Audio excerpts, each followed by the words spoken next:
بسم اللہ الرحمن الرحیم۔ معزز سامعین، السلام علیکم۔ پیارے دوستو، جب حضور نبی کریم صلی اللہ علیہ وآلہ وسلم نے دعوت اسلام کی تبلیغ کا آغاز شروع کیا تو حضرت ابوبکر صدیق رضی اللہ تعالیٰ عنہ پہلے اسلام لانے والے صحابہ کرام رضی اللہ تعالیٰ عنہ میں شامل ہوئے، اور پھر حضرت ابوبکر صدیق رضی اللہ تعالیٰ عنہ کی وجہ سے بہت سے صحابہ کرام دائرہ اسلام میں داخل ہوئے۔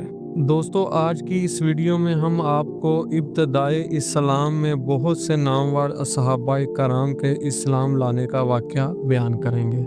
عبد الرحمن بن عوف بھی حضرت ابوبکر صدیق رضی اللہ تعالیٰ عنہ کی کوششوں سے مسلمان ہوئے۔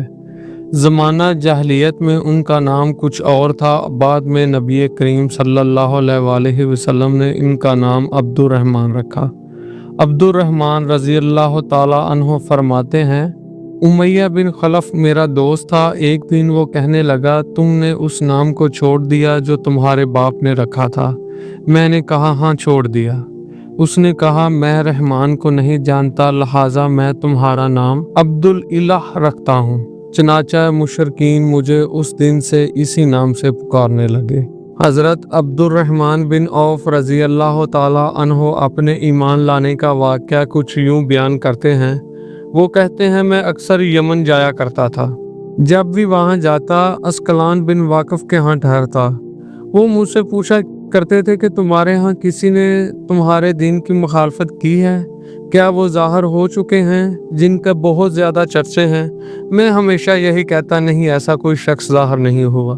چنانچہ پھر وہ سال بھی آ گیا جب نبی پاک صلی اللہ علیہ وآلہ وسلم کا ظہور ہوا۔ تب میں وہاں گیا اور انہیں بتایا کہ ان کا ظہور ہو گیا ہے۔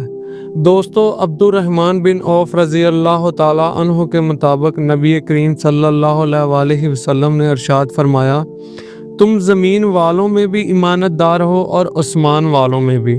حضرت عبد الرحمن رضی اللہ تعالیٰ عنہ کے بعد حضرت ابوبکر صدیق رضی اللہ تعالیٰ عنہ نے حضرت سعد بن ابی وقاص رضی اللہ تعالیٰ عنہ کو دعوت دی۔ وہ بنا کسی ہچکچاہٹ کے فوراً ایمان لے آئے۔ اس وقت ان کی عمر 19 سال تھی۔ یہ بنی زہرہ کے خاندان سے تھے اور نبی کریم صلی اللہ علیہ وآلہ وسلم کی والدہ ماجدہ بھی اسی خاندان سے تھی۔ اسی وجہ سے آپ رضی اللہ تعالیٰ عنہ نبی کریم صلی اللہ علیہ وآلہ وسلم کے ماموں کہلاتے تھے۔ جب حضرت سعد بن ابی وقاص رضی اللہ تعالیٰ عنہ کے دین حق قبول کرنے کی خبر ان کی والدہ کو ملی تو انہوں نے بہت زیادہ غصہ کیا۔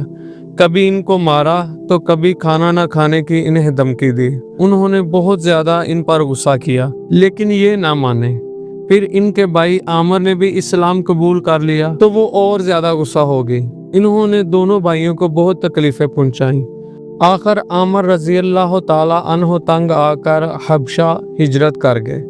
اس کے بعد حضرت ابوبکر صدیق رضی اللہ تعالیٰ عنہ نے حضرت طلحہ رضی اللہ تعالیٰ عنہ کو حضور نبی کریم صلی اللہ علیہ وآلہ وسلم کی خدمت میں پیش کیا۔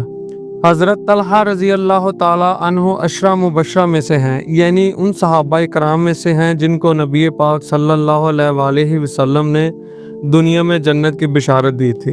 اور یہ بھی آپ کو بتاتے چلیں کہ حضرت ابوبکر صدیق رضی اللہ تعالیٰ عنہ کی کوششوں سے جن صحابہ کرام رضی اللہ تعالیٰ عنہ نے اسلام قبول کیا، ان میں سے 5 صحابہ کرام عشرہ مبشرہ میں شامل ہیں، اور وہ یہ ہیں: حضرت سعد رضی اللہ تعالیٰ عنہ، حضرت زبیر رضی اللہ تعالیٰ عنہ، حضرت عثمان رضی اللہ تعالیٰ عنہ، حضرت طلحہ رضی اللہ تعالیٰ عنہ، حضرت عبد الرحمن بن عوف رضی اللہ تعالیٰ عنہ، اور بعض روایات کے مطابق ایک چھٹے صحابی بھی حضرت ابو عبیدہ بن جراح رضی اللہ تعالیٰ عنہ بھی شامل ہیں۔ دوستو، آپ کو یہ بتاتے چلیں کہ ان میں سے حضرت عثمان رضی اللہ تعالیٰ عنہ، حضرت ابوبکر صدیق رضی اللہ تعالیٰ عنہ اور حضرت طلحہ رضی اللہ تعالیٰ عنہ کپڑے کے تاجر تھے، اور حضرت زبیر رضی اللہ تعالیٰ عنہ جانور ذبح کیا کرتے تھے، اور حضرت سعد رضی اللہ تعالیٰ عنہ تیر بنانے کا کام کیا کرتے تھے۔ ان کے بعد عبداللہ بن مسعود رضی اللہ تعالیٰ عنہ ایمان لائے۔ کہ ایک دن وہ عتبہ بن ابی معیط کے خاندان کی بکریاں چروا رہے تھے کہ اسی وقت نبی کریم صلی اللہ علیہ وآلہ وسلم اور حضرت ابو بکر صدیق رضی اللہ تعالی عنہ وہاں آ گئے اور ان کو کہنے لگے کیا تمہارے پاس دودھ ہے؟ انہوں نے فرمایا جی ہاں ہے، لیکن یہ تو امین ہے، یعنی امانت ہے کسی کی۔ آپ صلی اللہ علیہ وآلہ وسلم نے کہا کیا تمہارے پاس ایسی بکری ہے جس نے ابھی بچہ نہ جنا ہو، یعنی کہ ایسی بکری جو ابھی دودھ نہیں دیتی ہو؟ آپ رضی اللہ تعالی عنہ نے فرمایا جی ہاں ہے، اور ایک بکری آپ صلی اللہ علیہ وآلہ وسلم کے پاس لے آئے۔ آپ صلی اللہ علیہ وآلہ وسلم نے اس کے تھنوں پر ہاتھ پھیرا تو وہ دودھ سے بھر گئے۔ دوستو ایک اور روایت میں ہے کہ اس بکری کے تھن سوکھ چکے تھے۔ آپ صلی اللہ علیہ وآلہ وسلم نے ان پر ہاتھ پھیرا تو وہ دودھ سے بھر گئے۔ یہ دیکھ کر حضرت عبداللہ حیران رہ گئے۔